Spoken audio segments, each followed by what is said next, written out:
بسم اللہ الرحمن الرحیم اینڈ السلام علیکم۔ لائبریری وائس کے ناول دیوی میں آپ سب کو خوش آمدید۔ ویڈیو کی طرف آنے سے پہلے لائبریری وائس کی پیاری سی آڈینس سے گزارش ہے کہ اس ویڈیو کو لائک کرنا، شیئر کرنا اور کمنٹ کرنا مت بھولیے گا، اور اگر آپ میرے چینل پر نیو ہیں تو ساتھ میں چینل کو سبسکرائب بھی کر لیجئے گا اور بیل نوٹیفیکیشن کو آن کر دیجئے گا تاکہ میری آنے والی تمام نیو ویڈیوز کی اپڈیٹس آپ تک بر وقت پہنچ سکیں۔ شکریہ۔ تو ویورز، آئیے چلتے ہیں ناول دیوی کی نیکسٹ ایپیسوڈ کی طرف۔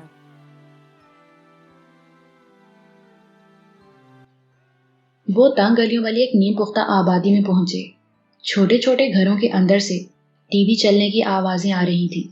آوارہ کتے بھی چہل قدمی کرتے نظر آ رہے تھے۔ ایک نسبتاً کشادہ جگہ پر رکشے والے نے رکشہ پارک کیا اور شانی کو لے کر ایک دروازے کے سامنے آ گیا۔ باہر سے ہی اندازہ ہو جاتا تھا کہ مکان کا صحن گلی سے نیچا ہے۔ خستہ حال دروازے پر کپڑے کا میلا سا پردہ جھول رہا تھا۔ اس گھر میں بھاری جثے کی ایک صحت مند عورت سے شانی کی ملاقات ہوئی۔ یہ عورت رکشے والے ذکریہ کی بیوی جنت بی بی تھی۔ اس نے بڑی تیز نظروں سے سر تپا شانی کا جائزہ لیا۔ اس کی آنکھوں میں سوال ہی سوال تھے۔ شانی کا حلیہ خراب ہو رہا تھا۔ سرے شام جس وقت اس نے بدنیت آنٹی ماجدہ کے ساتھ چائے پی تھی اور ڈھیروں کمبل اور چادریں دھو کر فارغ ہوئی تھی، دھلائی کے لیے اس نے میلے سے کپڑے پہن رکھے تھے۔ یہ آنٹی ماجدہ ہی کے کپڑے تھے۔ بعد ازاں قاسم برلاس کے ساتھ دھینگا مشتی کے دوران میں یہ کپڑے بھی ایک دو جگہ سے پھٹ گئے تھے۔ قاسم برلاس کی گرفت سے نکلتے وقت اس نے افراتفری میں جو جوتی پہنی وہ گھر کا کام کرنے والی ماسی کی تھی۔ بستر کی جو چادر اس کے ہاتھ لگی وہ بھی خستہ حال تھی۔ مستزاد یہ کہ شانی کے بال منتشر تھے اور مجموعی حلیہ ابتر ہو رہا تھا۔ رکشے والے ذکریہ کی بیوی جنت بی بی نے کڑی نظروں سے شوہر کو دیکھا اور پوچھا، کہاں سے لائے ہو اسے؟ ذکریہ نے بیوی کو آنکھ سے اشارہ کیا اور ایک طرف لے گیا۔ اس دوران میں 14-15 سال کی ایک لڑکی بھی اس کے قریب آن کھڑی ہوئی اور متجسس نظروں سے دیکھنے لگی۔ 7-8 سال عمر کے دو میلے کچالے بچے سیڑھیوں پر کھڑے شانی کا ناقدانہ جائزہ لے رہے تھے۔ کچھ دیر بعد جنت بی بی قدرے تیز قدموں سے شانی کے پاس آئی اور اسے اپنے ساتھ لے کر کمرے میں آ گئی۔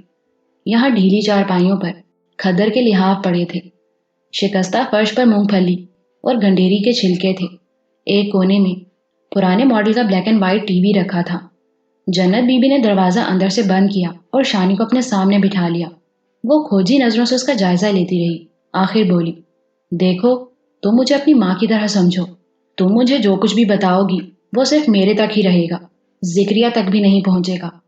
جو بھی اچھی سے اچھی یا بری سے بری بات ہے ہمیں بتا دو، ہم جتنے جوگے بھی ہوئے تمہاری مدد ضرور کریں گے۔ شانی خاموش رہی۔ ضبط کے باوجود اس کی آنکھوں سے ٹپ ٹپ آنسو گرنے لگے تھے۔ وہ کوشش کے باوجود کچھ بول نہیں پا رہی تھی۔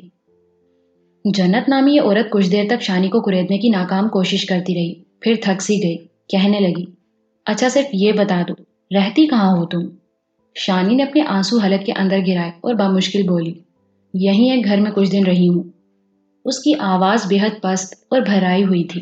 شانی نے کہا تھا، یہیں ایک گھر میں کچھ دن رہی ہوں۔ جنت بی بی نے اس فکرے کو یوں سمجھا، یہیں ایک گھر میں کام کرتی ہوں۔ شاید شانی کے حلیے کی وجہ سے جنت بی بی کا ذہن کام کرنے کی طرف چلا گیا تھا۔ ویسے بھی جو بات ذہن میں ہو وہ نہ ہونے کے باوجود سنائی دے جاتی ہے۔ گھر میں کام کرتی ہو؟ وہ ذرا حیرت سے بولی، پھر کہنے لگی، تمہاری شکل و صورت تو کام کرنے والیوں جیسی نہیں لگتی۔ شانی مسلسل خاموش تھی۔ جنت بی بی چند لمحے تک مترہم نظروں سے اسے دیکھتی رہی، تب طویل سانس لے کر رہ گئی۔ اللہ کیسے کیسوں پر کیسی کیسی مصیبتیں ڈال دیتا ہے۔ اتنی دیر میں ذکریہ کھنکھارتا ہوا اندر آ گیا۔ جنت بی بی نے اسے دیکھ کر اوپر نیچے سر ہلایا اور بڑے دانا بینا لہجے میں بولی، میں سمجھ گئی ہوں، سب سمجھ گئی ہوں۔ یہ امیر لوگ غریب بندے کو بندہ تھوڑا ہی سمجھتے ہیں، اور غریب عورت تو ان کے لیے جانور ہوتی ہے، اور اگر غریب عورت جوان اور سہنی بھی ہو تو پھر اس بیچاری کا تو اللہ ہی حافظ ہے۔ گھر میں کام کرنے والیوں کو یہ امیر زادے خریدی ہوئی چیز سمجھتے ہیں، اور ان کی مائیں بہنیں سب کچھ دیکھتے ہوئے بھی اندھی گونگی بن جاتی ہیں۔ ان پر اللہ کی مار ہو۔ میں سب سمجھ گئی ہوں۔ ذکریہ قدرے حیران ہو کر بولا، تیرا مطلب ہے کہ یہ کسی گھر میں کام کرتی ہے؟ اور نہیں تو کیا، پڑھ شکل و صورت سے تو یہ شکل و صورت ہی تو ہم غریبوں کی دشمن بن جاتی ہے، جنت بی بی نے پورے وسوخ سے کہا۔ ذکریہ کی نگاہیں شانی کی کینچی چپل پر پڑی اور اس کے خستہ حال کپڑوں سے ہوتی ہوئی منتشر بالوں تک چلی گئیں۔ غالباً وہ اپنی بیوی کی اطلاع کو ہضم کرنے کی کوشش کر رہا تھا۔ شانی نے خاموش رہنے میں ہی عافیت سمجھی۔ جنت بی بی نے کہا، یہ غریب پہلے ہی بہت دکھی ہو رہی ہے، میرا خیال ہے کہ سوال جواب کر کے اسے مزید پریشان نہیں کرنا چاہیے۔ ابھی یہ سو جائے تو اچھا ہے، سویرے سب کچھ پوچھ لیں گے۔ ذکریہ نے کہا، مجھے تو لگتا ہے جنتے اسے کوئی گولی شولی بھی کھلائی ہے ان لوگوں نے، دیکھتی نہیں اس کی آنکھیں کتنی لال ہو رہی ہیں۔ جنتے نے شانی سے پوچھا، کوئی نشے والی شے دی ہے انہوں نے تمہیں؟ شانی نے اثبات میں سر ہلایا۔ کون تھے وہ، گھر کے بندے تھے یا باہر کے؟ جنتے نے پوچھا۔ شانی خاموش رہی تو وہ اسے پچکارتے ہوئے بولی، 10 ناری، بتاتی کیوں نہیں؟ ہم تیرے دشمن نہیں سجن ہیں۔ کون تھے وہ، گھر کے تھے یا باہر کے؟ باہر کا بندہ تھا۔ شانی نے اپنے گلے سے بامشکل الفاظ برآمد کیے۔ کیا کوئی زبردستی گھر میں گھس آیا تھا؟ شانی نے نفی میں سر ہلایا۔ کیا کوئی مہمان تھا؟ شانی نے پھر نفی میں جواب دیا۔ کیا گھر والے کا کوئی دوست یار تھا؟ اس مرتبہ شانی نے اثبات میں سر ہلایا۔ یہ پیسہ بندے کو ایک دم شیطان بنا دیتا ہے پپو کے ابا، جنت بولی۔ تمہیں یاد ہی ہوگا وہ ہماری گوانڈن حمیدہ کی دیورانی سریا کے ساتھ کیا ہوا تھا۔ اقبال ٹاؤن میں ڈاکٹر صاحب کے گھر کام کرتی تھی۔ ڈاکٹر صاحب کے دوست نے اپنی گھڑی چوری کرنے کا الزام لگایا اور باورچی خانے میں بیچاری کی عزت خراب کر دی۔ یاد ہے نا تمہیں؟ ذکریہ نے اثبات میں سر کو حرکت دی۔ جنتے نے ذکریہ کو باہر جانے کا اشارہ کیا۔ وہ باہر نکل گیا۔ وہ اس کے کچھ اور قریب ہو کر بیٹھ گئی۔ اسے اس بات کی خوشی ہوئی تھی کہ شانی نے ہوں ہاں میں جواب دینا شروع کر دیا تھا۔ وہ اس کے منتشر بالوں کو انگلیوں سے سنوارتے ہوئے سرگوشی میں بولی، بچ تو گئی ہے نا تو؟ شانی نے اثبات میں سر ہلایا۔ مارا کٹا تو نہیں ہے تجھے؟ تھوڑا سا۔ تیرے ہونٹ سے اب بھی خون نکل رہا ہے، ٹھہر جا، میں روئی پر ٹنکچر لگا کر لاتی ہوں۔ وہ تیزی سے اٹھی۔ جسم فربا ہونے کے باوجود وہ پھرتیلی تھی۔ کچھ ہی دیر بعد وہ بڑی محبت سے اس کے خون آلود ہونٹ صاف کر رہی تھی۔ اس دوران میں 14-15 سال کی لڑکی مریم پلیٹ میں اچار رکھ کر لے آئی۔ بولی، لے آپا، تھوڑا تھوڑا چاٹ اسے، تیری طبیعت ٹھیک ہو جائے گی۔ مریم ذکریہ اور جنتے کی بیٹی تھی، باپ کی طرح۔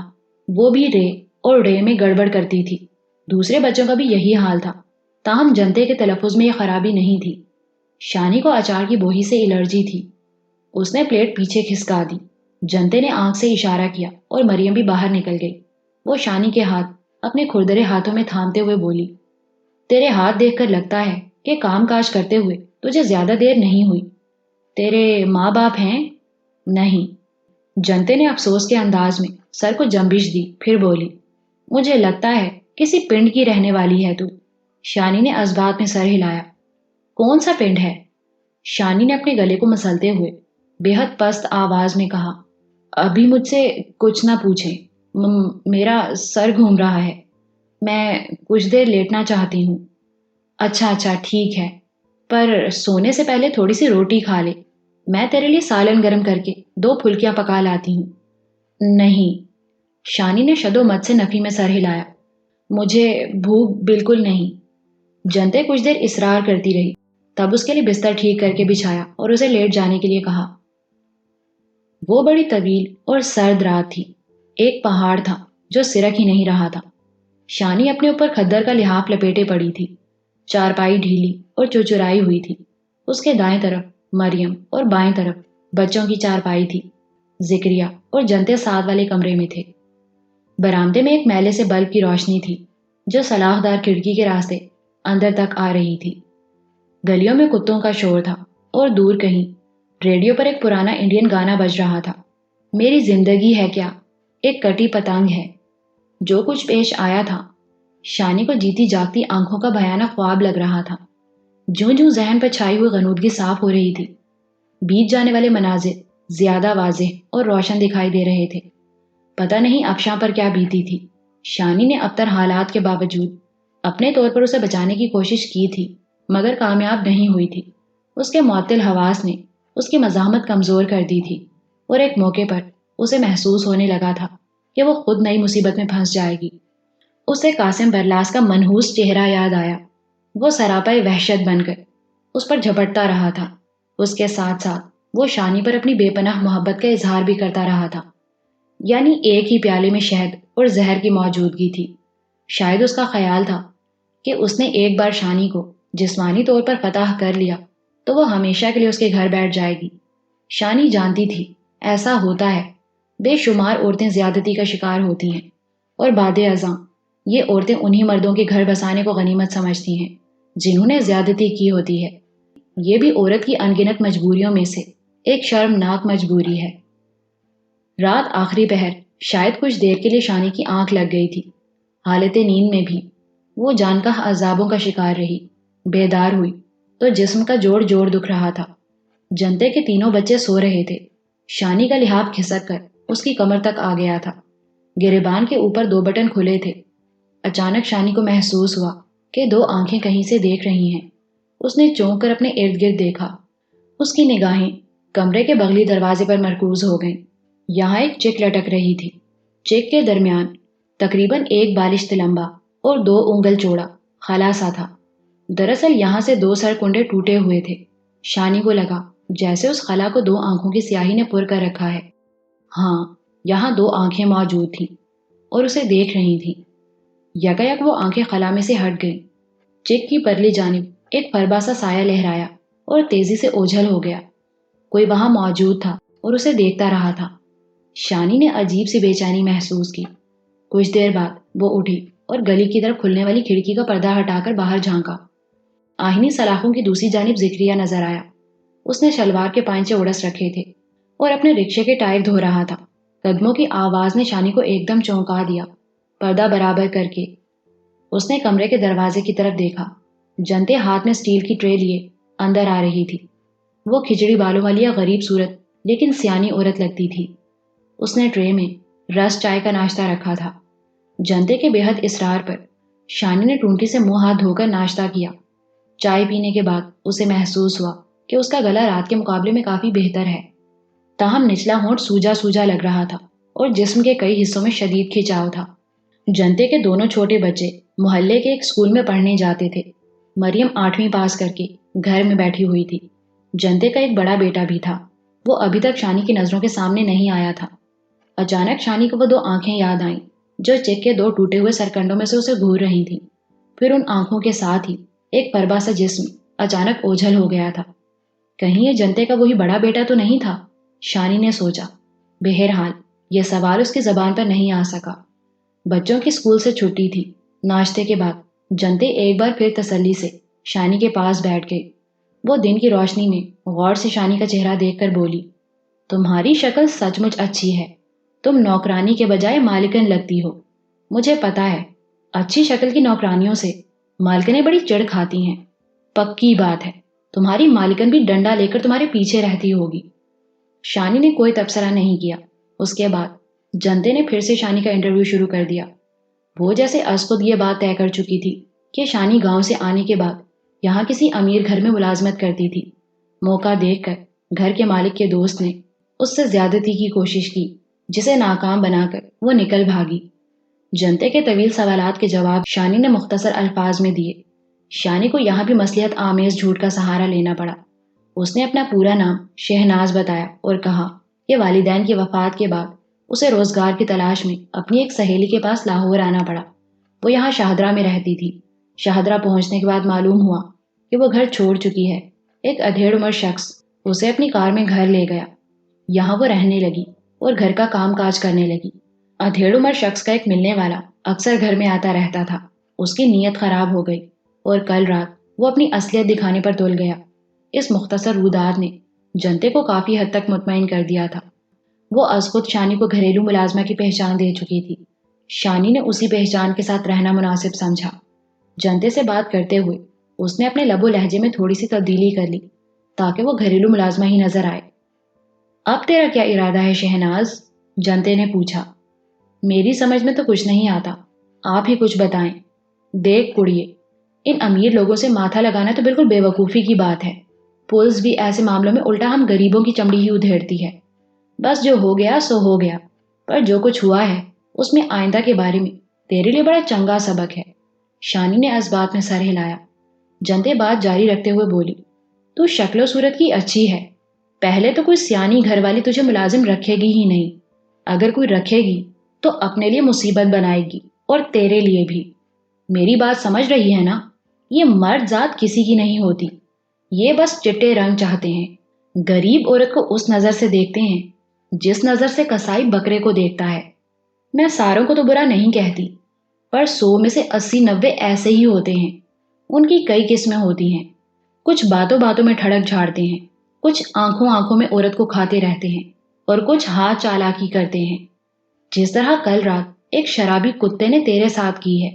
اس کے علاوہ ان مردوں کی ایک قسم اور بھی ہے، یہ اوپر سے تو بڑے بھلے مانس اور نیکوکار لگتے ہیں، پر اندر سے یہ بھی ندیدے ہوتے ہیں، بڑی شرافت سے کسی موقع کی تلاش میں رہتے ہیں، اور جب موقع مل جاتا ہے تو ان کا روپ ہی بدل جاتا ہے۔ 7-8 سال پہلے مریم کے ابے کو بخار ہو گیا تھا۔ ان دنوں وہ دہاڑی پر رکشہ چلاتا تھا، رکشہ بند ہوا تو چولہا ٹھنڈا ہو گیا، مجبوراً میں نے مریم کے ساتھ گھروں میں کام کرنا شروع کر دیا۔ کوئی 4 سال مجھے یہ مصیبت کاٹنی پڑی۔ ان 4 سالوں میں میں نے ان بندوں کے ایسے ایسے روپ دیکھے کہ اللہ معافی، خاص طور پہ یہ امیروں کے جوان منڈے جو سارا دن گھروں میں کیبل دیکھتے ہیں اور پلنگ توڑتے ہیں، بڑے خطرناک ہوتے ہیں۔ نہ کام کرنے والی کی عمر دیکھتے ہیں، نہ شکل و صورت، نہ کچھ اور، بس موقع ملا نہیں اور اپنی اصلیت دکھانے پر اتر آتے ہیں۔ ان میں کچھ چنگے بھی ہوں گے، پر میں نے بتایا ہے نا، روپے میں سے 14 آنے ایسے ہی ہیں۔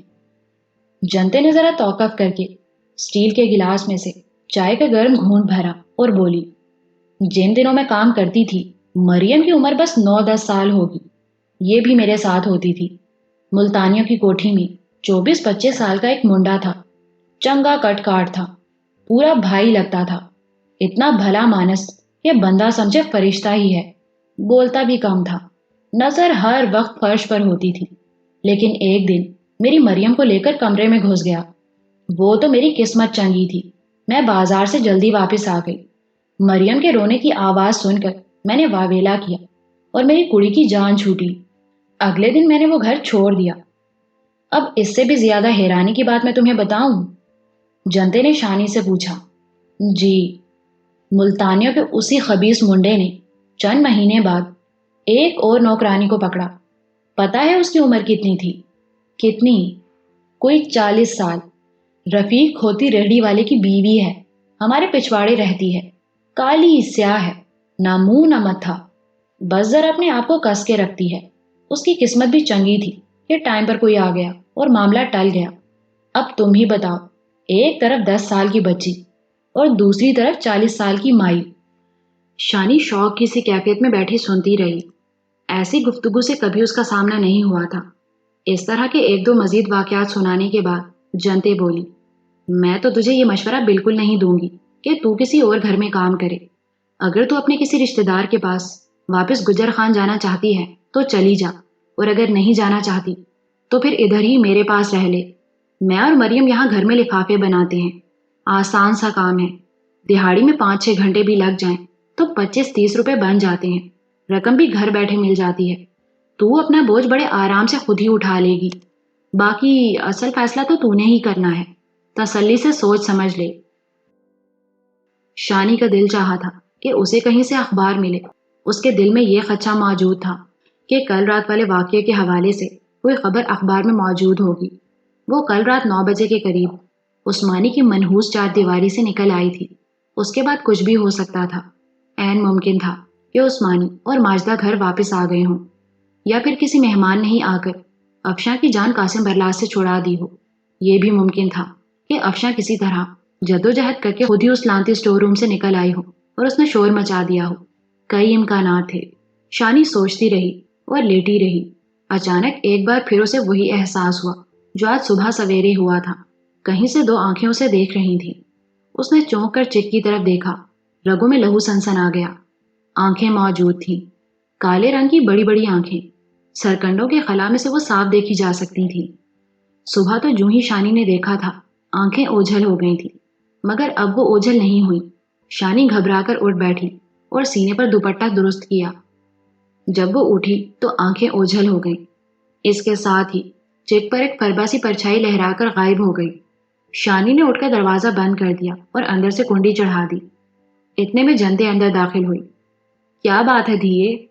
ادھر کوئی تھا ماسی؟ چیک میں سے دیکھ رہا تھا۔ میں اٹھی تو ایک دم بھاگ گیا۔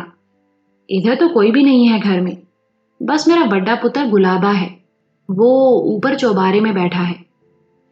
کہیں وہی تو نہیں تھا؟ نہیں کڑیے، وہ تو بڑا سیدھا سادہ ہے، بس سمجھ اللہ میاں کی گائے ہے، اور اتنا نیک ہے کہ تمہیں کیا بتاؤں۔ جب چھٹی ہو تو سارا دن تکیا شاہ جی میں بیٹھا رہتا ہے، مجھے تو لگتا ہے کہ اب بھی وہیں سے آیا ہے۔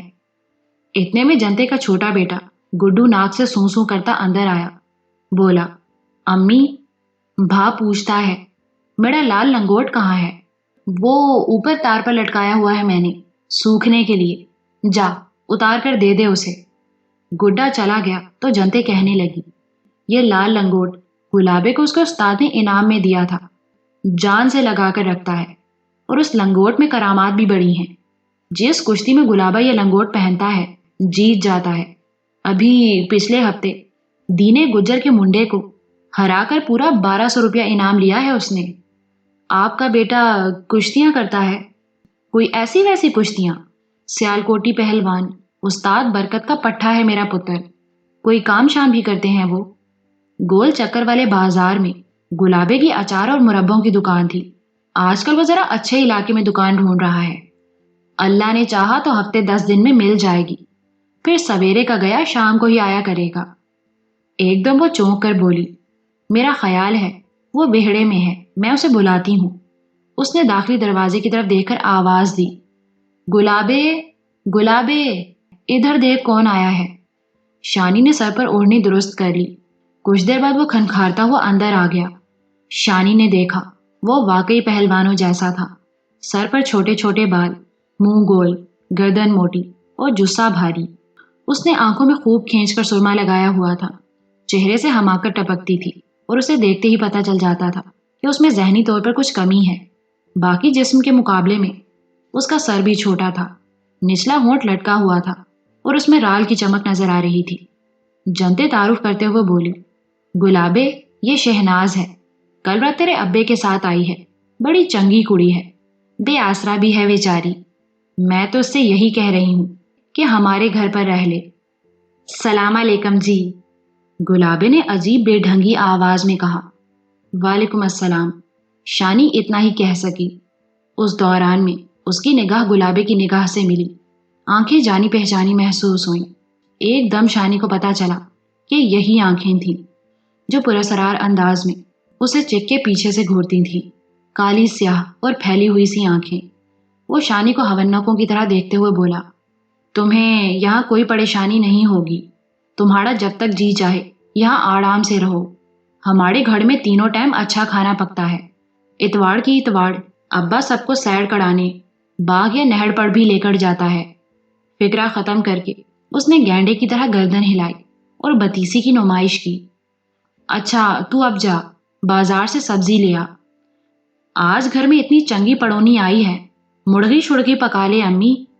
بابے کڑیمے کی دکان پر بڑی سچل مرغیاں آئی ہوئی ہیں، ایک دم گوری چٹی۔ فکرہ ختم کر کے وہ گنواروں کی طرح زور سے ہنسا، جیسے کوئی بڑی پرمزاح بات کہہ ڈالی ہو۔ اچھا جا، جو مرضی لے آ، وہاں پر چھتی سے پیسے لے لے۔ گلابے کے جانے کے بعد جنتے بولی، دل کا بڑا چنگا ہے گلابا، دماغ بھی تیز ہے اس کا، دیکھنے میں سیدھا سادہ لگتا ہے، پر کئی دفعہ اتنے پتے کی بات کہتا ہے کہ ہم سارے حیران رہ جاتے ہیں۔ جی، شانی نے ہنکارا بھرا، محنتی اتنا ہے کہ بس کچھ نہ پوچھو، جس کام پر لگ گیا بس لگ گیا، تن من کا ہوش نہیں رہتا اسے۔ مربع بنانا اس کے چاچے بہشتی نے سکھایا تھا اسے، ایسا مربع بناتا ہے کہ بس کمال کر دیتا ہے۔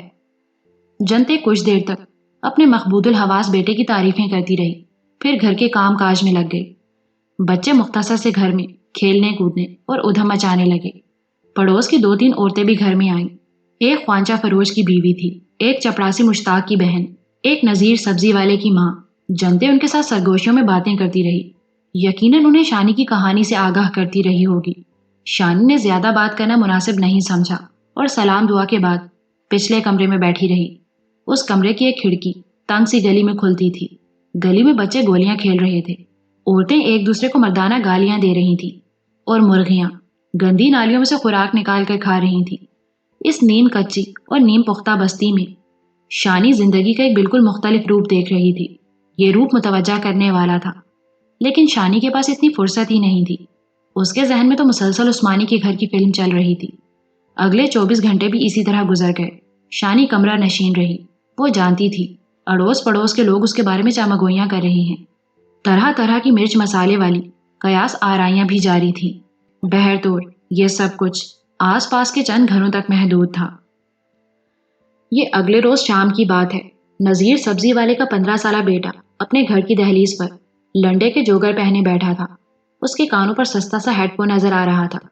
غالباً کوئی شوق و شنگ انڈین گانا سنتے ہوئے وہ ہولے ہولے سر بھی ہلا رہا تھا۔ اس کے ساتھ ساتھ وہ ایک اور کام بھی کر رہا تھا۔ صبح کا باسی اخبار اس کے سامنے تھا اور وہ اس میں فلموں اور ڈراموں کے اشتہار بھی ملاحظہ کر رہا تھا۔ اخبار دیکھ کر فوراً شانی کا اندرونی تجسس جاگ اٹھا۔ اس نے گڈو سے کہا، ایک کام کرو گے؟ کہو آپاں۔ وہ کھڑکی کی طرف اشارہ کرتے ہوئے بولی، اس لڑکے سے 2 منٹ کے لیے اخبار تو لے کر آؤ۔ میں لاتا ہوں، اس نے کہا اور فراٹے سے باہر نکل گیا۔ 1 منٹ بعد وہ اخبار پھڑپھڑاتا ہوا واپس آ گیا۔ اخبار آج کا ہی تھا، مگر مڑا توڑا تھا اور اس پر تیل کے دھبے تھے۔ شانی نے دھڑکتے دل کے ساتھ صفحے الٹنے شروع کیے۔ پچھلے صفحے پر 1-2 کالمی خبر نے اچانک شانی کی نگاہوں کو جکڑ لیا۔ اس کے ساتھ ہی اسے یوں محسوس ہوا جیسے ساری حسیات سمٹ کر آنکھوں میں آ گئی ہیں۔ وہ پتھر کا بت بنی بیٹھی رہ گئی۔ خبر یوں تھی، افشاں عثمانی کی موت دم گھٹنے کی وجہ سے ہوئی۔ سرخی کے نیچے متن اس طرح تھا، افشاں عثمانی قتل کیس کی کچھ اور تفصیلات سامنے آئی ہیں۔ پوسٹ مارٹم رپورٹ کے مطابق سر پر زخم گہرا تھا، مگر موت کی اصل وجہ دم گھٹنا ہے۔ لگتا ہے کہ قاتل نے زیادہ عرصے تک مقتولہ کا منہ دبائے رکھا۔ اس کی سانس بند ہو گئی اور دماغ کو آکسیجن نہ ملنے کے سبب موت واقع ہوئی۔ پولیس ذرائع کے مطابق یہ بات بھی سامنے آئی ہے کہ مقتولہ کی حالت غیر ہونے کے بعد قاتل یا قاتلوں نے اس کی جان بچانے کی اپنی سی کوشش کی۔ اس کے چہرے پر پانی کے چھینٹے مارے گئے۔ 1-2 ہومیوپیتھک میڈیسن بھی جائے واردات سے ملی ہیں۔ بہرحال ابھی اس بارے میں وثوق سے کچھ نہیں کہا جا سکتا۔ ایک معتبر ذریعے سے معلوم ہوا ہے کہ موقع واردات سے جو 1-2 شواہد ملے ہیں وہ اس امر کی طرف اشارہ کرتے ہیں کہ قاتل یا قاتلوں کا تعلق صوبہ سرحد سے تھا۔ مزید تفصیلات کا انتظار ہے۔ ایک باکس میں اس حوالے سے ایک دوسری خبر اس طرح تھی، افشاں قتل کیس کے نامزد ملزم قاسم برلاس نے رات گئے از خود تھانے میں پیش ہو کر گرفتاری دے دی۔ قاسم برلاس کا کہنا ہے کہ اسے زیادتی اور قتل کے اس واقعے میں بدنیتی کی بنا پر ملوث کیا جا رہا تھا۔ وقت ثابت کر دے گا کہ اس کا کوئی گناہ ہے تو وہ صرف یہ کہ وہ حکام بالا کی ہدایت پر ریاض عثمانی کے کیس کی محکمانہ انکوائری کر رہا تھا۔ مزید برآں پتہ چلا ہے کہ مقتولہ افشاں کے والد ریاض عثمانی، جن پر کل دوپہر دل کا شدید دورہ پڑا تھا، ابھی تک شیخ زاہد ہسپتال کے کارڈیولوجی وارڈ میں ہیں اور انہیں انتہائی نگہداشت میں رکھا گیا ہے۔ شانی کی نگاہیں اخبار کے صفحے پر تھیں اور دل و دماغ میں زلزلہ برپا تھا۔ اسے یقین نہیں ہو پا رہا تھا کہ یہ سب کچھ ہو چکا ہے۔ اس کے ذہن میں وہ مناظر گھوم گئے جب اس نے افشاں کو دیکھا تھا۔ اس کے ہاتھوں اور کندھے پر شاپر بیگ جھول رہے تھے۔ وہ اپنی امی اور ڈیڈی کو آوازیں دیتی ہوئی اندر آئی تھی۔ اس کی آواز میں ایک سرپرائز دینے والا مخصوص جوش تھا۔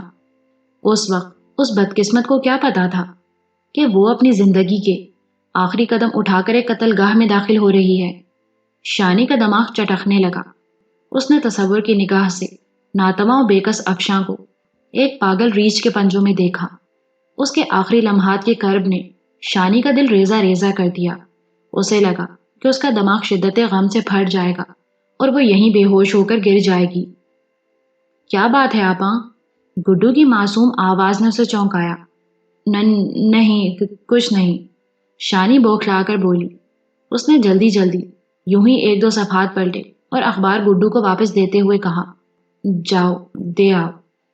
گڈو جس طرح آیا تھا اسی طرح اخبار لہراتا ہوا فراٹے سے باہر نکل گیا۔ شانی کا دل بھرا ہوا تھا۔ آتش سیال آنکھوں سے نکلنا چاہتا تھا۔ وہ سیڑھیوں کے نیچے ڈھلوان چھت والے تنگ باتھ روم میں گھس گئی۔ اس نے پلاسٹک کی میلی کچالی بالٹی میں نل کا کھلا چھوڑا اور ہچکیوں سے رونے لگی۔ افشاں سے اس کی ملاقات بس ایک ہی بار ہوئی تھی، پھر بھی وہ اس کی المناک موت کا غم دل کی اتھاہ گہرائیوں میں محسوس کر رہی تھی۔ اس غم میں کسی حد تک پچھتاوے کا عنصر بھی شامل تھا۔ وہ سوچ رہی تھی شاید وہ تھوڑی سی کوشش مزید کرتی تو کسی طرح افشاں کی جان بچنے کا وسیلہ پیدا ہو جاتا، لیکن وہ کیسے کرتی؟ کیوں کرتی؟ وہ تو خود نیند دیوانی ہو رہی تھی۔ نشہ آور دوا نے دماغ کے ساتھ ساتھ اس کا گلا بھی یوں جکڑ لیا تھا کہ وہ اپنی آواز خود نہیں سن سکتی تھی۔ وہ روتی رہی اور اس کے دل میں اس بے مہر رات کا نوحہ گونجتا رہا جب اپنے دام میں خود صیاد آ گیا تھا۔ کافی دیر بعد وہ خود کو سنبھال سکی۔ اس نے منہ ہاتھ دھویا اور باہر نکل آئی۔ جنتے اور مریم کمرے میں بیٹھی لفافے بنا رہی تھی۔ گلابا کوٹھے کی دھوپ میں بیٹھا تھا اور اپنے بازوؤں پر سرسوں کے تیل کی مالش کر رہا تھا۔ شانی کمرے میں چلی آئی۔ اچھی طرح جانتی تھی کہ افشاں کا مجرم کون ہے۔ وہ اس سانحے کے ہر لمحے کی شاہد تھی۔ اسے کیا کرنا چاہیے؟ اس نے بے حد کرب کے عالم میں سوچا۔ اخباری خبر سے اس بات کا اشارہ ملتا تھا کہ افشاں کی موت واقع ہو جانے کے بعد سفاک قاسم نے تفتیش کو بھٹکانے کی کوشش کی ہے۔ غالباً افشاں کی موت کے بعد بھی افشاں کے والدین کا دیا ہوا کافی وقت اس کے پاس موجود تھا۔ اس وقت کا فائدہ اٹھاتے ہوئے اس نے اپنی موجودگی کے شواہد وہاں سے مٹائے تھے اور موقع واردات پر کچھ ایسا رد و بدل کیا تھا کہ کیس خراب ہونے کا اندیشہ تھا۔ عین ممکن تھا کہ اس نے جان بوجھ کر وہاں کچھ ایسے شواہد چھوڑے ہوں جن کے سبب تفتیش کاروں کا دھیان بھٹک گیا ہو۔ اگر ایسا نہیں تھا تو پھر خبر میں صوبہ سرحد سے تعلق رکھنے والے افراد کا ذکر کیوں تھا؟ شانی کا دل چاہنے لگا کہ وہ پچھلے دن کا اخبار دیکھ سکے، مگر وہ کہاں سے ڈھونڈا جاتا؟ وہ گھر والوں کو کسی طرح کے شبہے میں مبتلا کرنا نہیں چاہتی تھی۔ کل کے اخبار میں نہ جانے کیا لکھا تھا۔ یقینی بات تھی کہ خبر میں اس علاقے کا ذکر بھی ہوگا جہاں یہ بہیمانہ واردات ہوئی تھی۔ علاوہ ازیں خود شانی کا ذکر ہونا بھی بعید از قیاس نہیں تھا۔ خبر میں یہ مذکور ہو سکتا تھا کہ موقع واردات سے ایک لڑکی غائب ہوئی ہے جو عثمانی کے گھر میں مقیم تھی۔ اب اگر یہ ساری خبر رکشہ ڈرائیور ذکریہ کی نظر سے گزرتی تو اس کا سارا دھیان کس طرف جاتا؟ یقیناً اس کا ذہن پرسوں رات والے واقعے کی طرف منتقل ہو جاتا جب شانی بدحواسی کے عالم میں اس رکشے میں آ بیٹھی تھی۔ وہ یہ سوچنے پر مجبور ہو سکتا تھا کہ شانی ہی وہ لڑکی ہے جو پرسوں رات موقع واردات سے اوجھل ہوئی ہے۔ وہ دل کی گہرائی سے یہ دعا کرنے لگی کہ کل کی یہ خبر ذکریہ کی نظر سے نہ گزری ہو، نہ ہی کسی اور ایسے شخص کی نظر سے گزری ہو جو افشاں کے قتل اور شانی کی یہاں موجودگی میں ربط ڈھونڈ سکتا ہو۔ افشاں کی دردناک موت کا غم کچھ اس طرح سے شانی کے ذہن پر سوار ہوا کہ وہ اگلے 2 روز میں کوشش کے باوجود اس بوجھ سے چھٹکارا نہیں پا سکی۔ ہر گھڑی افشاں کے آخری لمحات کی بے بسی اور اذیت کا تصور اس کے ذہن میں موجود رہتا تھا۔ اگر معروضی انداز میں دیکھا جاتا تو افشاں کی موت مکافات عمل کے نتیجے میں واقع ہوئی۔ وہ ایک ایسے والدین کی بیٹی کی موت تھی جنہوں نے شانی کو پناہ دے کر برباد کرنے کی کوشش کی تھی۔ شانی کو اس موت کا بہت غم نہیں ہونا چاہیے تھا، لیکن وہ منفرد لڑکی تھی۔ وہ زخم کھا کر مسکرانے اور پتھر کھا کر پھول پیش کرنے کا میلان رکھتی تھی۔ وہ بدترین دشمنوں سے بھی نفرت نہیں کر سکتی تھی۔ ایسا کرنا اس کے بس میں ہی نہیں تھا۔ اس کے دل میں بار بار یہ خواہش سر اٹھاتی تھی کہ وہ مظلوم افشاں کے قاتل کے خلاف اپنی گواہی پیش کرے۔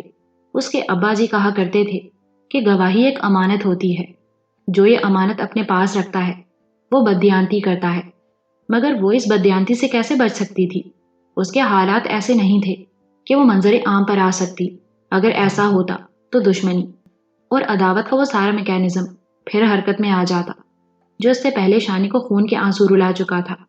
قانون کی مدد کرنے کی خواہش میں وہ اتنا بڑا رسک نہیں لے سکتی تھی۔ کیا میں پس پردہ رہتے ہوئے کچھ کر سکتی ہوں؟ شانی نے اپنے آپ سے سوال پوچھا۔ کوئی گمنام ٹیلی فون، کوئی خط، کیا ایسا ممکن ہے؟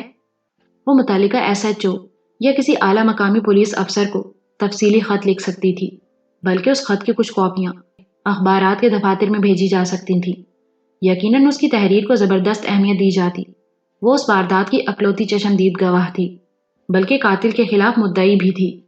پھر سچائی کی اپنی طاقت بھی ہوتی ہے، وہ سیدھی دل پر اثر کرتی ہے۔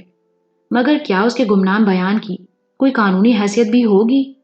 اس نے اپنے ابا جی اور تایا معصوم سے سن رکھا تھا کہ اس طرح کے بیان دینے کے لیے تفتیشی افسر کے سامنے آنا ضروری ہوتا ہے۔ وہ اس معاملے کے مختلف پہلوؤں پر غور کرتی رہی، آخر اس نتیجے پر پہنچی کہ اسے ایک خط تو ضرور لکھنا چاہیے۔ وہ یہ خط لاہور کے کسی دوسرے علاقے سے جا کر پوسٹ کر سکتی تھی۔ کچھ اور نہ بھی ہوتا تو اس خط سے پولیس کو تفتیش میں مدد تو مل جاتی۔ اچانک شانی کو محسوس ہوا کہ آس پاس کوئی موجود ہے۔ اس نے چونک کر چک کی طرف دیکھا اور سٹپٹا گئی۔ ٹوٹے ہوئے سرکنڈوں میں کالی آنکھیں موجود تھیں۔ وہ اپنے دھیان میں مگن بے ترتیب لیٹی تھی۔ لباس بھی اوپر نیچے ہو رہا تھا۔ جلدی سے اٹھ کر اس نے اوڑھنی سنبھالی اور جسم ڈھانپا۔ اس کا خیال تھا کہ کالی آنکھیں حسب سابق غائب ہو جائیں گی، مگر ایسا نہیں ہوا۔ چک میں حرکت پیدا ہوئی اور جنتے کا اول جلول بیٹا اندر آ گیا۔ سلام علیکم، اس نے بے ڈھنگی آواز میں کہا۔ شانی نے ہونٹوں کی خاموش جنبش سے جواب دیا۔ گلابے کے ہاتھ میں خاکی لفافہ تھا۔ لفافے پر لگی ہوئی چکنائی ظاہر کرتی تھی کہ اس میں کوئی کھانے کی شے ہے۔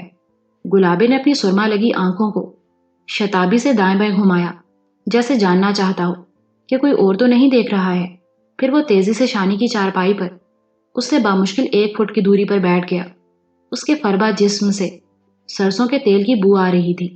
آنکھیں مٹکا کر بولا، دیکھ شہناز، میں تیرے لیے گڑم گڑم جلیبی لایا ہوں۔ ماسی کہاں ہے؟ شانی نے پوچھا۔ وہ ہانڈی لینے گئی ہے، گلابے کے لہجے میں دبی دبی مسرت تھی۔ میں جلیبی نہیں کھاتی۔ اوئے دیکھ تو صحیح چکھ کے۔ گلابے نے ایک جلیبی زبردستی اس کے ہاتھ میں تھما دی۔ شانی نے ذرا سی چکھ کر واپس رکھ دی۔ تجھے اور کون سی شے زیادہ چنگی لگتی ہے؟ گلابے نے رازداری سے پوچھا۔ میں مٹھائی کھاتی ہی نہیں۔ اچھا، میں تیرے لیے کل گاجر کا مربع بناؤں گا۔ شانی خاموش رہی۔ وہ چونک کر بولا، اوہ، گاجر کا مربع بھی تو میٹھا ہوتا ہے۔ میں سمجھ گیا تو نمکین والی شے کھاتی ہے۔ سچی بات ہے کہ نمکین مجھے بھی بڑا پسند ہے۔ لون والی مونگ پھلی، پستہ، تلے ہوئے بادام، ایسی بہت ساری چیزیں میں نے اوپر اپنے چوباڑے میں پپو گڈو سے بچا کر رکھی ہوئی ہیں۔ وہ باتیں کرتے ہوئے مسلسل شانی کے جسم کو للچائی نظروں سے دیکھ رہا تھا۔ یوں محسوس ہوتا تھا کہ اس کی آنکھوں سے رال بہہ رہی ہے۔ سانس تیز تیز چل رہی تھی۔ رازداری سے کہنے لگا، تو رات کو میرے پاس چوباڑے میں آیا کر، میں تجھے بڑا مزہ کراؤں گا۔ اپنی دانست میں وہ شانی پر بڑے مضبوط ڈورے ڈال رہا تھا۔ اتنے میں دروازے کی طرف سے پپو اور گڈو کی آواز آئی۔ وہ اسکول سے واپس آ رہے تھے۔ وہ اپنی دھوتی سنبھال کر جلدی سے اٹھتے ہوئے بولا، میں امی سے بھی کہہ دوں گا تجھ سے زیادہ کام نہ کرایا کرے، بس تو نہا دھو کر آرام سے بیٹھا کر یا لفافے شفافے بنا لیا کر۔ وہ چلا گیا تو پپو اور گڈو اندر آ گئے۔ پپو عمر میں بڑا تھا مگر دیکھنے میں گڈو بڑا لگتا تھا۔ دونوں کو پڑھائی سے زیادہ گولیاں کھیلنے اور کبوتر اڑانے کا شوق تھا۔ چھوٹی سی عمر میں ہی وہ ایسی فصیح و بلیغ گالیاں سیکھ گئے تھے کہ سن کر شانی کے کان جل جاتے تھے۔ غالباً یہ ہنر بچوں کو اپنے باپ سے ملا تھا۔ ذکریہ بظاہر مزاج کا دھیما تھا مگر گالیاں گھڑنے اور ڈیلیور کرنے میں اسے بھی کمال حاصل تھا۔ رات کو شانی نے پپو کے بستے میں سے کاپی سائز کے 4 کاغذ لیے اور ایک قلم بھی خاموشی سے نکال لیا۔ پپو اور گڈو سو چکے تھے۔ دائیں طرف مریم کی چارپائی تھی۔ اس کے سانس کی آواز بتا رہی تھی کہ وہ دن بھر لفافے بنانے کے بعد بے سود سو رہی ہے۔ شانی اس کھڑکی کے پاس آ بیٹھی جو برآمدے کی طرف کھلتی تھی۔ اس نے پٹ وا کیے تو برآمدے کے بلب کی مدھم روشنی اندر تک آنے لگی۔ اس روشنی میں شانی نے خط لکھنا شروع کیا۔ یہ ایک تفصیلی خط تھا۔ خط کے آغاز میں شانی نے لکھا، میں وہی لڑکی ہوں جو واردات کی رات عثمانی کے گھر سے غائب ہوئی۔ اپنی کچھ ناگزیر مجبوریوں کے سبب میں سامنے نہیں آ سکتی اور نہ ہی آئندہ آؤں گی۔ بہرحال جو کچھ میں واردات کے حوالے سے آپ کو لکھ رہی ہوں وہ حرف بحرف درست ہے۔ اس تمہید کے بعد شانی نے واردات کی رات پیش آنے والے سارے واقعات پوری صداقت اور وضاحت کے ساتھ بیان کر دیے، کچھ بھی چھپا کر نہیں رکھا۔ اس کا دل تو یہی چاہ رہا تھا کہ عثمانی کی کمینگی اور ماجدہ کی منافقت کے بارے میں بھی سب کچھ لکھ ڈالے، مگر پھر اس نے اپنا قلم روک لیا۔ ان کے کیے کی سزا انہیں خوب مل رہی تھی۔ عثمانی ہارٹ اٹیک کا شکار ہو کر ہسپتال میں تھا اور یقیناً ماجدہ بھی دن میں کئی بار مر کر جیتی ہوگی۔ خط مکمل کرنے کے بعد شانی نے اسے تکیے کے غلاف میں سنبھال کے رکھا اور پوسٹ کرنے کے بارے میں سوچ بچار کرنے لگی۔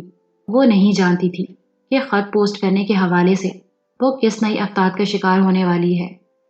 تیسرے روز دوپہر کو جب گلابا سو رہا تھا اور جنتے بچوں کے لیے 2-4 کپڑے لینے بازار گئی ہوئی تھی، شانی گھر سے نکل آئی۔ اس نے مریم کو بتایا تھا کہ وہ شاہدرہ میں اپنی سہیلی کا گھر ڈھونڈنے جا رہی ہے۔ پچھلے 7-8 دنوں میں وہ جنتے کے کہنے پر تھوڑے تھوڑے لفافے بناتی رہی تھی۔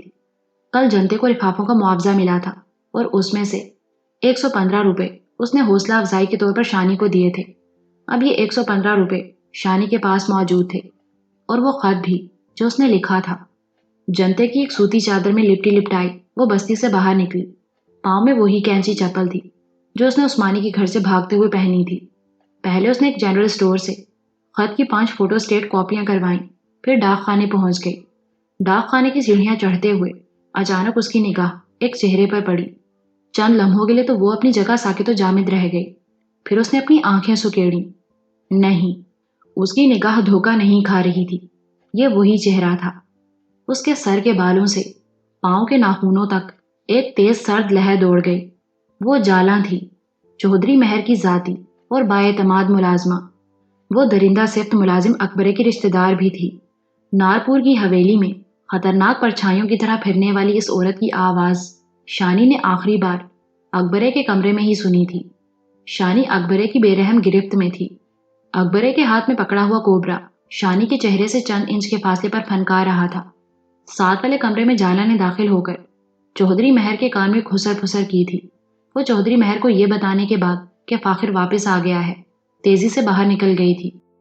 یہ سارے خیالات شاید 1 سیکنڈ سے بھی کم وقت میں شانی کے ذہن میں آئے اور گزر گئے۔ اس نے تیزی سے اپنا رخ پھیرا اور واپس پلٹی، لیکن تب تک دیر ہو چکی تھی۔ شانی نے واضح طور پر محسوس کیا کہ جالا کی نگاہ اس کے چہرے پر پڑ گئی ہے اور وہ اسے پہچاننے کی کوشش کر رہی ہے۔ ڈاک خانے کی سیڑھیاں اتر کر شانی تیز قدموں سے واپس چل دی۔ اس کا دل دھک دھک کر رہا تھا اور چند لمحوں میں ہی منہ بالکل خشک ہو گیا تھا۔ وہ جلد از جلد اس جگہ سے دور نکل جانا چاہتی تھی۔ ایک تنگ گلی کے سامنے بدھ بازار کا رش تھا۔ وہ اس رش میں سے گزرتی ہوئی گلی میں داخل ہو گئی۔ اسے اندازہ تھا کہ یہ گلی آگے جا کر اسی نسبتاً چوڑی گلی سے مل جائے گی جو اسے کریم پورہ میں لے جائے گی۔ کریم پورہ اس بستی کا نام تھا جہاں وہ آج کل رہ رہی تھی۔ 100-150 میٹر چلنے کے بعد وہ ایک دوسری گلی میں مڑی۔ دوسری گلی میں مڑتے ہوئے اس نے دل کڑا کر کے اپنے عقب میں جھانکا۔ اسے اپنی ٹانگوں سے جان نکلتی ہوئی محسوس ہوئی۔ اس کے بدترین اندیشے درست ثابت ہوئے تھے۔ جالا نے ڈاک خانے کی سیڑھیوں پر اسے پہچان لیا تھا اور اب وہ اس کے پیچھے آ رہی تھی۔ جالا کا قدرے بھاری جسم تیزی سے جھولتا اور آگے بڑھتا ہوا نظر آیا۔ وہ کالے رنگ کی چادر میں تھی۔ گلی کا موڑ مڑتے ہی شانی کے قدموں میں اور تیزی آ گئی۔ شاید 10-15 قدم اس نے بھاگ کر بھی طے کیے۔ وہ زیادہ دور تک بھاگ بھی نہیں سکتی تھی۔ گلیوں میں بچے کھیل رہے تھے۔ نوجوان دیواروں سے لگے خوش گپیوں میں مصروف تھے۔ کہیں کہیں کوئی میلی کچالی عورت بھی دہلیز پر کھڑی نظر آتی تھی۔ ایک غبارے بیچنے والے سے ٹکراتی ہوئی اور ایک پرنالے کے گندے چھینٹوں سے بچتی ہوئی وہ کریم پورہ جانے والی گلی میں آ گئی۔ اس کی ہمت نہیں ہو رہی تھی کہ وہ پیچھے مڑ کر دیکھے، بس وہ چلتی جا رہی تھی۔ ایک تنگ گلی میں داخل ہوتے ہوئے اسے اپنے عقب میں 30-40 قدم کے فاصلے پر ایک ہانپتی ہوئی آواز سنائی دی۔ ٹھہرو، ٹھہرو، بات سنو۔ یہ کس کی آواز تھی؟ 90% امکان اس بات کا تھا کہ یہ جالا کی آواز ہے، لیکن وہ رک سکتی تھی اور نہ پیچھے مڑ کر دیکھ سکتی تھی۔ کریم پورہ میں داخل ہوتے ہی وہ قدر پرسکون ہو گئی۔ یہاں تنگ گلیوں کا جال سا بچھا ہوا تھا۔ اس نے تیزی سے 2-3 گلیاں تبدیل کی۔ جہاں کہیں اسے چند قدم بھاگنے کا موقع ملا وہ بھاگی بھی۔ جلد ہی وہ اپنے عقب سے مطمئن ہو گئی۔ شکر تھا کہ جنتے ابھی تک واپس نہیں لوٹی تھی۔ گلابا بدستور سویا پڑا تھا۔ بچے اسکول میں تھے۔ مریم چھوٹے کمرے میں لفافے بنا رہی تھی۔ شانی نے بڑے کمرے میں جا کر چادر اتار پھینکی۔ اس کی سانس دھونکنے کی طرح چل رہی تھی۔ سردی کے باوجود جسم پسینے میں نہایا ہوا تھا۔ اس نے کمرے کا دروازہ اندر سے بند کر لیا اور خود کو پرسکون کرنے کی کوشش کرنے لگی۔ وہ تصور بھی نہیں کر سکتی تھی کہ لاہور کی اس گنجان آبادی کے ایک ڈاک خانے پر اسے نارپور کی حویلی کا ایک چہرہ نظر آ جائے گا۔ صورتحال ایک دم ہی کیا سے کیا ہو گئی تھی۔ اب تک وہ اپنے لواحقین کے لیے مری ہوئی تھی۔ عین ممکن تھا کہ نارپور یا رنگولی میں اس کی قبر بھی وجود میں آ چکی ہو۔ لیکن آج والے واقعے کے بعد وہ مردہ نہیں رہی تھی۔ اسے جالا نے دیکھ لیا تھا اور اب جالا سے یہ خبر برق کی رفتار سے نارپور پہنچنے والی تھی۔ عین ممکن تھا کہ شروع میں جالا کی بات پر یقین نہ کیا جاتا، اس کے بیان کو وہم قرار دیا جاتا، نظری دھوکہ سمجھا جاتا، لیکن یہ بات بھی اپنی جگہ حقیقت تھی کہ جالا عام ملازمہ نہیں تھی۔ شہید ملازم اکبرے کے رشتہ دار ہونے کی وجہ سے اسے حویلی میں خاصی اہمیت حاصل تھی۔ وہ بڑی چوکس اور ہوشیار کارکن سمجھی جاتی تھی۔ ظاہر ہے کہ حویلی کی راکھ میں سے شانی کی لاش تو برآمد نہیں ہوئی تھی۔ اگر وہ مردہ تصور کی جا چکی تھی تو یقیناً کسی اور کی باقیات کو ہی اس کی باقیات سمجھ کر آخری آرام گاہ میں پہنچایا گیا ہوگا۔ اس قسم کے حالات میں ذہنوں میں شبہ تو بہر صورت موجود رہتے ہیں۔ برسوں تک لوگ سوچتے رہتے ہیں، شاید یوں ہو گیا ہوگا، شاید وہ ہو گیا ہوگا۔ اس کا مطلب تھا کہ نارپور جا کر جالا جو بیان دینے والی ہے وہ جلد ہی زبردست اہمیت اختیار کر لے گا۔ وہ سوچتی رہی اور اپنے پریشان ذہن میں مستقبل کا نقشہ کھینچنے کی کوشش کرتی رہی۔ جو کام وہ کرنے گئی تھی وہ وہیں کا وہیں رہ گیا تھا۔ خط اور اس کی فوٹو اسٹیٹ کاپیاں ابھی تک اس کے سامنے دھری تھیں۔ سب سے پہلے اس نے ان کاغذات کو چھپایا، پھر منہ ہاتھ دھونے کے لیے غسل خانے میں چلی گئی۔ ساپہر کا وقت تھا۔ شانی برتن دھونے کے بعد ذرا سستانے کے لیے کمرے میں آ کر لیٹ گئی۔ گلابہ پہلوانی کرنے اکھاڑے گیا ہوا تھا۔ وہ جب تک گھر میں رہتا تھا دزدیدہ آنکھوں سے اسے تکتا رہتا تھا۔ عجیب واہیات نگاہ تھی اس کی۔ معاملہ اگر دیکھنے تک رہتا تو بھی کوئی بات نہیں تھی، مگر وہ بڑے احمقانہ طریقے سے گاہے بگاہے شانی کو امپریس کرنے کی کوشش بھی کرتا تھا۔ کبھی بہانے سے شانی کو اپنا وزنی جسم دکھاتا، کبھی اپنی کسی تاریخی کشتی کا قصہ سنانے بیٹھ جاتا، کبھی کھانے کی کوئی شے چپکے سے شانی تک پہنچانے کی کوشش کرتا۔ اس کی اونگی بونگی حرکتوں کی وجہ سے بعض اوقات شانی کے اداس ہونٹوں میں مسکراہٹ کا ارتعاش پیدا ہو جاتا۔ اس وقت وہ گھر سے باہر تھا، لہٰذا شانی قدرے سکون محسوس کر رہی تھی۔ جنتے کسی پڑوسن کی چغلیاں کھانے کسی دوسری پڑوسن کی طرف گئی ہوئی تھی۔ بچے چھت پر کبوتر بازی کی مشق کر رہے تھے۔ شانی کو لیٹے ہوئے 10-15 منٹ ہی ہوئے تھے کہ اسے دبی دبی ہنسی کی آواز آئی۔ یہ آواز ساتھ والے کمرے سے آ رہی تھی۔ پہلے دونوں کمروں کا درمیانی دروازہ بند تھا، لیکن اب چونکہ ہوا سے کھل گیا تھا لہٰذا آواز بآسانی شانی کے کانوں تک پہنچ گئی تھی۔ یہ مریم کی آواز تھی۔ اس کا رخ کھڑکی کی طرف تھا۔ غالباً وہ سمجھ رہی تھی کہ شانی سو رہی ہے۔ کھڑکی میں سے گلی کے پار نذیر سبزی والے کا 2 منزلہ مکان نظر آ رہا تھا۔ بالائی کمرے کی کھڑکی میں کوئی موجود تھا۔ شانی نے ذرا دھیان سے دیکھا۔ یہ نذیر کا بڑا بیٹا عقی تھا۔ مریم اس کے ساتھ اشارے بازی میں مصروف تھی۔ عقی کے ہاتھ میں گنا تھا۔ وہ گنا چوسنے کے ساتھ ساتھ مریم کو الٹے سیدھے اشارے بھی کر رہا تھا۔ جوابی طور پر مریم بھی ادائیں دکھا رہی تھی۔ شانی نے ناگواری سے کروٹ بدل لی۔ بہرحال اس کا دھیان مریم ہی کی طرف رہا۔ وہ ماں کی غیر موجودگی کا فائدہ اٹھا رہی تھی۔ چند منٹ بعد اس نے پھر کروٹ بدل کر دیکھا۔ اشارے بازی کا کھیل جاری تھا۔ پھر شاید مریم کو شک ہوا ہوگا۔ اس نے دونوں کمروں کا درمیانی دروازہ بند کر دیا۔ شانی کو الجھن سی ہونے لگی، کہیں ایسا نہ ہو کہ وہ لڑکے کو کمرے میں ہی بلا لے۔ اس نے بے چینی سے سوچا۔ وہ آواز پیدا کیے بغیر چارپائی سے اٹھی اور کھڑکی تک پہنچی، اور کھلی کھڑکی میں جھانک کر اسے اتنا اطمینان تو ہو گیا کہ وہ کمرے میں اکیلی ہی ہے۔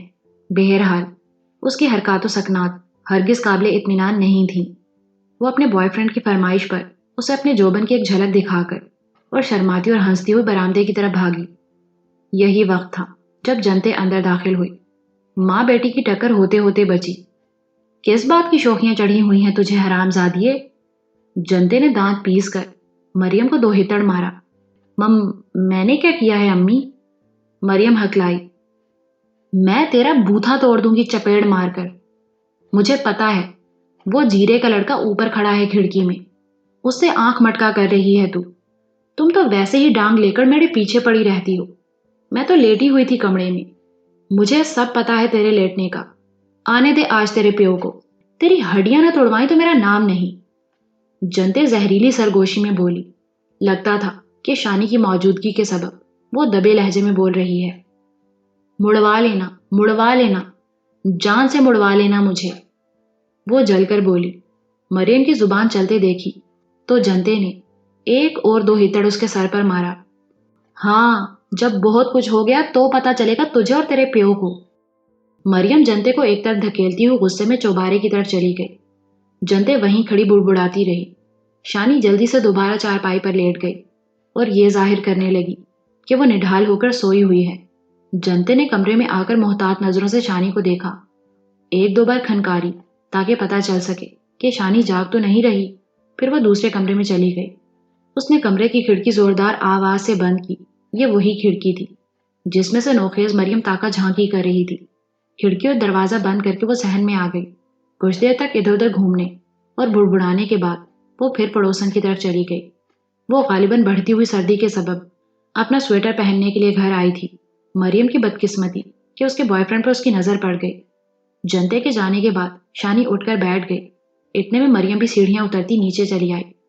اس کا ایک گال ابھی تک سرخ ہو رہا تھا۔ بہرطور شانی نے اس پر ظاہر نہیں ہونے دیا کہ وہ ابھی تھوڑی دیر پہلے کی مار کٹائی سے باخبر ہے۔ ماں کے حوالے سے مریم کا موڈ بڑا خراب نظر آ رہا تھا۔ وہ شانی کے پاس بیٹھ گئی، پہلے ادھر ادھر کی باتیں کرتی رہی، پھر کہنے لگی، آپا تجھے لفافوں کے کتنے پیسے دیے تھے امی نے؟ شانی نے سوچتے ہوئے کہا، 115 روپے۔ لیکن تم کیوں پوچھ رہی ہو؟ وہ انتقامی انداز میں مسکرائی۔ امی نے پورا 250 لیا تھا لفافوں والے سے۔ وہ تجھے کبھی پورے پیسے نہیں دے گی اور تجھے تنگ بھی بہت کرے گی، سارا دن کھوتے کی طرح کام کرائے گی تجھ سے۔ مریم، اپنی ماں کے بارے میں تم کس طرح سے بات کرتی ہو؟ کوئی ماں شاں نہیں ہے میری، مجھے پیدا کرنے والی تو مر گئی۔ میں تب مشکل سے 2-2.5 سال کی تھی۔ میرے ابے نے دوسری شادی کی۔ یہ بھائی گلابا میری اس دوسری ماں کے ساتھ ہی آیا تھا۔ اور پپو اور گڈو، وہ دونوں بعد میں پیدا ہوئے۔ شانی کو یہاں رہتے ہوئے کئی دن ہو گئے تھے اور آج پہلی بار اس پر یہ انکشاف ہو رہا تھا کہ مریم جنتے کی سگی بیٹی نہیں ہے۔ ابھی شانی اور مریم باتیں کر ہی رہی تھی کہ جنتے اچانک اندر داخل ہو گئی۔ اس وقت مریم پھر لفافوں اور ان کے معاوضے وغیرہ کی بات کر رہی تھی۔ وہ شانی کو بتا رہی تھی کہ درمیانے سائز کے لفافے 18 روپے میں 60 تیار ہوتے ہیں۔ شاید مریم کے ایک دو لفظ جنتے کے کانوں میں بھی پڑے۔ وہ اندر آنے کے بعد کڑی نظروں سے مریم کو دیکھنے لگی۔ مریم نے برا سا منہ بنایا اور لمبے لمبے ڈگ بھرتی پھر سے چوبارے کی طرف چلی گئی۔ یہ کیا کہہ رہی تھی دھیرانی؟ جنتے نے شانی سے نرم لہجے میں پوچھا۔ کچھ نہیں ماسی، ویسے ہی باتیں کر رہے تھے ہم۔ یہ ایک فتنی ہے، مجھ سے زیادہ بھلا کون جانے گا اسے؟ مجھے پتا ہے یہ تجھ سے ان 115 روپوں کی بات کر رہی ہوگی جو میں نے تم کو دیے۔ شانی خاموش رہی۔ اس کے ساتھ ساتھ اس نے دل ہی دل میں جنتے کی زود فہمی پر داد دی۔ شانی کی خاموشی کو جنتے نے ہاں سمجھا۔ اس کے چہرے پر غصے کی لہر سی دوڑ گئی۔ وہ ایک گہری سانس لے کر شانی کے قریب بیٹھ گئی، کہنے لگی، کڑیے، یہ بات ٹھیک ہے کہ لفافوں کے 250 روپے ہی ملے تھے۔ میں نے تجھ کو 115 روپے دیے، باقی 135 روپے تیری امانت کے طور پر میرے پاس پڑے ہیں۔ آگے بھی جو تیرے پیسے ہوں گے وہ تیرے ہی رہیں گے، تیرے ہی کام آئیں گے، تو جیسے کہے گی ویسے کر لیں گے۔ شانی نے اس بات میں سر ہلایا۔ جنتے نے خوش ہو کر اس کے سر پر ہاتھ پھیرا۔ اپنی ان باتوں کی وجہ سے ہی تو مجھ کو چنگی لگتی ہے، اللہ دی قسمیں، کبھی کبھی تو میں مریم سے زیادہ تجھے اپنی دھی سمجھنے لگتی ہوں۔ تیرے بارے میں کئی طرح کے خیال میرے دل میں آنے لگتے ہیں۔ اس نے ذرا توقف کیا اور بولی، کسی وقت سوچتی ہوں تیرے جیسی نوح مجھے مل جائے تو میرا اگلا وقت آسان ہو جائے۔ شانی نے چونک کر جنتے کی طرف دیکھا۔ وہ ہوشیاری سے بولی، مجھے لگتا ہے گلابے کو بھی تو چنگی لگتی ہے۔ گلابے کی ایک پھپھی ہاتھ دھو کر اس کے پیچھے پڑی ہوئی ہے، اپنی دھی کا رشتہ دینا چاہتی ہے۔ میں نے تو بھائی صاف انکار کر دینا ہے اس کو۔ امیر ہوں گے تو اپنے گھر ہوں گے، مجھے تو اپنی من مرضی کی وہٹی چاہیے۔ پھر وہ بات کرتے کرتے ایک دم چونک کر بولی، ہاں شہناز، میں تجھے بتانا ہی بھول گئی، گلابے کو نئی دکان کے لیے جگہ مل گئی ہے، بڑا موقع کا اڈا ہے۔ میرا خیال ہے کہ پرسوں سے دکان پر جانے لگے گا۔ تجھے کیا بتاؤں کتنا ہوشیار منڈا ہے یہ، اوپر سے بالکل اونگا بونگا لگتا ہے، پر اپنے کاروبار میں ایک دم چوکس ہے۔ دیکھنا اس نے 4-6 مہینے میں ہی گھر کی حالت بدل دینی ہے۔ کہتا ہے کہ میں نے ابے کو بھی ہر حال میں نیا رکشہ لے کر دینا ہے، اور مجھے پتا ہے رکشے کے فوراً بعد اس کے دماغ میں اپنا مکان بنانے کی بات آنی ہے۔ شانی ہولے ہولے اس بات میں سر ہلاتی رہی۔ وہ چھوٹی چوہدرانی تھی، اس نے اپنے ارد گرد مال و زر کے ڈھیر دیکھے تھے۔ وہ اب بھی لاکھوں کی جائیداد کی وارث تھی، اور یہ عورت اس کے سامنے اپنے کماؤ پتر کی تعریفیں کر کے اس کا ذہن بنانے کی کوشش کر رہی تھی۔ غالباً اس کا خیال تھا کہ وہ شانی کو اپنی بہو بنانے کا حتمی فیصلہ کر کے اس پر بہت بڑا احسان کرے گی۔ اگلے روز شام کو جب جنتے محلے کے ڈاکٹر سے چھوٹے گڈو کی دوا لینے گئی ہوئی تھی، مریم پھر سے اس کے پاس آ بیٹھی۔ اپنی سوتیلی ماں کے حوالے سے اس کا موڈ ابھی تک ٹھیک نہیں تھا۔ گلابا اوپر چوبارے میں بیٹھا تھا اور ٹیپ ریکارڈر پر ایک لوفر سا پنجابی گانا بار بار بجا رہا تھا۔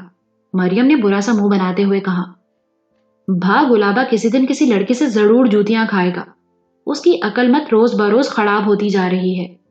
شانی نے کہا، ماسی بتا رہی تھی کہ گلابے کو نئی دکان مل گئی ہے۔ دکان؟ مریم نے بمشکل اپنی ہنسی روکی۔ ریڑھی کہو آپا، ریڑھی۔ یہ کل سے ریڑھی لگا رہا ہے مین مارکیٹ کی پچھلی والی گلی میں۔ امی نے تمہیں بالکل غلط بتایا ہے، تم بھی سیانی بیانی ہو، اتنی پاگل تو نہیں۔ تمہیں پتہ چل ہی گیا ہوگا آپا کہ امی تمہیں گلابے کے لیے گھیڑ رہی ہیں۔ بھا گلابے کو تو کوئی لولی لنگڑی بھی نہیں مل سکتی، تم جیسی خوبصورت لڑکی تو سوال ہی پیدا نہیں ہوتا۔ وہ آج کل دن رات اسی چکر میں ہے کہ تجھے گلابے کی ووٹی بنا دے۔ ایک دفعہ بھا گلابے کے ساتھ تیرا نکاح ہو گیا نا، پھر دیکھنا امی کا اصلی روپ۔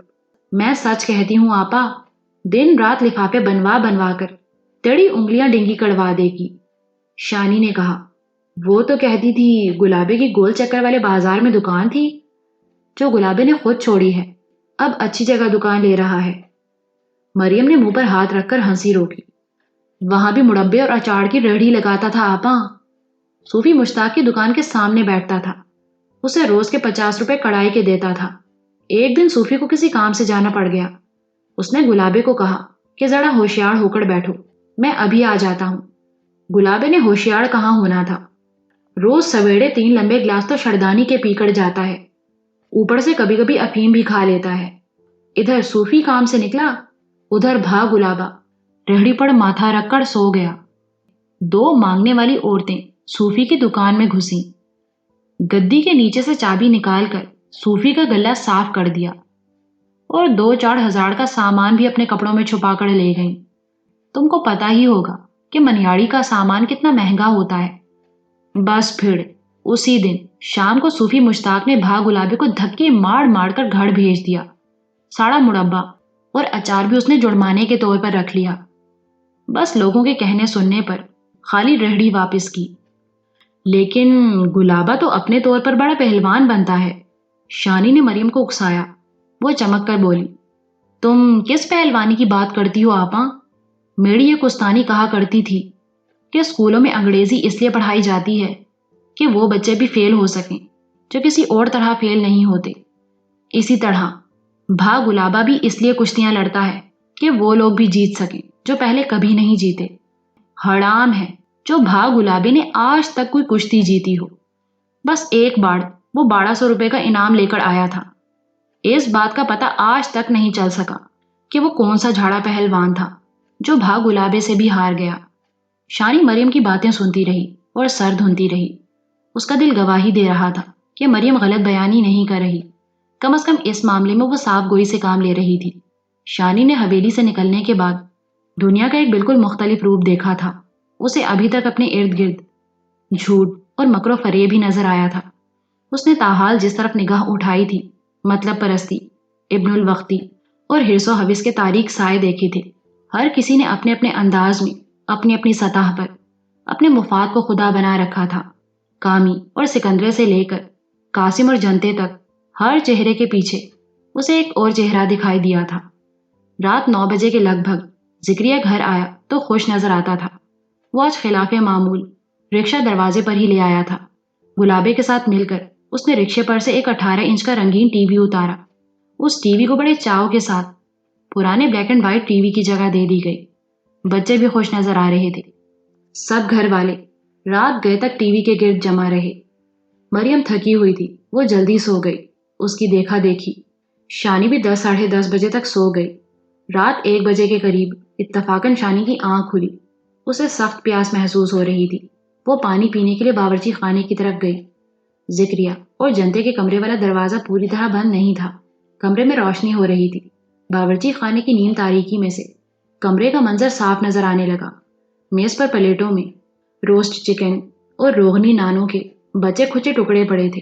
اندازہ ہوتا تھا کہ بچوں کو سلانے کے بعد ذکریہ اور جنتے نے زبردست ڈنر کیا ہے۔ اب جنتے جامنی رنگ کے مخمل کا ایک قیمتی سوٹ پہنے کھڑی تھی۔ آئینے کے سامنے گھوم گھوم کر وہ اپنے فربا جسم کا جائزہ بھی لے رہی تھی۔ شانی کو اس کے کانوں میں پتلی بالیوں کی جگہ وزنی بندے نظر آئے۔ غالباً یہ بھی سونے کے ہی تھے۔ سوٹ بھی نیا تھا۔ پانی پینے کے بعد شانی واپس بستر پر جا لیٹی۔ وہ دیر تک کروٹیں بدلتی رہی اور اس صورتحال کے بارے میں سوچتی رہی۔ اسے یوں لگ رہا تھا جیسے رکشہ ڈرائیور ذکریہ کے پاس اچانک کافی روپے آ گئے ہیں۔ کل شام شانی نے اس کی کلائی پر ایک نئی نکور گھڑی بھی دیکھی تھی۔ اس گھر میں ذکریہ واحد شخص تھا جس کا ظاہر و باطن شانی کو ایک جیسا لگا تھا۔ محسوس ہوتا تھا کہ وہ صاف سیدھی بات کرتا ہے اور دل میں میل نہیں رکھتا، مگر اب شانی کو لگ رہا تھا کہ شاید اس شخص کے حوالے سے بھی کوئی گڑبڑ موجود ہے، یا شاید یہ صرف اس کا وہم تھا۔ بدقسمتی سے حویلی چھوڑنے کے بعد شانی کو جو زیادہ تر افراد ملے وہ دوہرے چہرے رکھتے تھے۔ اب شانی کو ہر چہرے کے پیچھے ایک چہرہ دکھائی دینے لگا تھا۔ اس نے خود سے سوال کیا، کہیں تم بیجا قانونیت کا شکار تو نہیں ہو رہی ہو؟ کچھ دیر تک ذکریہ اور جنتے کے بارے میں سوچنے کے بعد اس کا دھیان ایک بار پھر چند روز پہلے والے واقعے کی طرف چلا گیا۔ اس کی نگاہوں میں جالا کا بھاری بھرکم چہرہ گھومنے لگا اور وہ سارے منظر یاد آنے لگے جو جالا کو ڈاک خانے کی سیڑھیوں پر دیکھنے کے بعد نظر آئے تھے۔ بے نام اندیشے سوچ کی لہروں میں ابھرتے اور ڈوبتے رہے۔ بستی کی کچی تنگ گلیوں میں ایک ٹھٹری ہوئی تاریک رات سنسناتی رہی۔ ساتھ والے کمرے سے ذکریہ اور جنتے کی ناقابل فہم سرگوشیاں ابھرتی رہیں، یہاں تک کہ وہ کھدر کے لحاف میں دبکی دبکی پھر سے نیند کی آغوش میں چلی گئی۔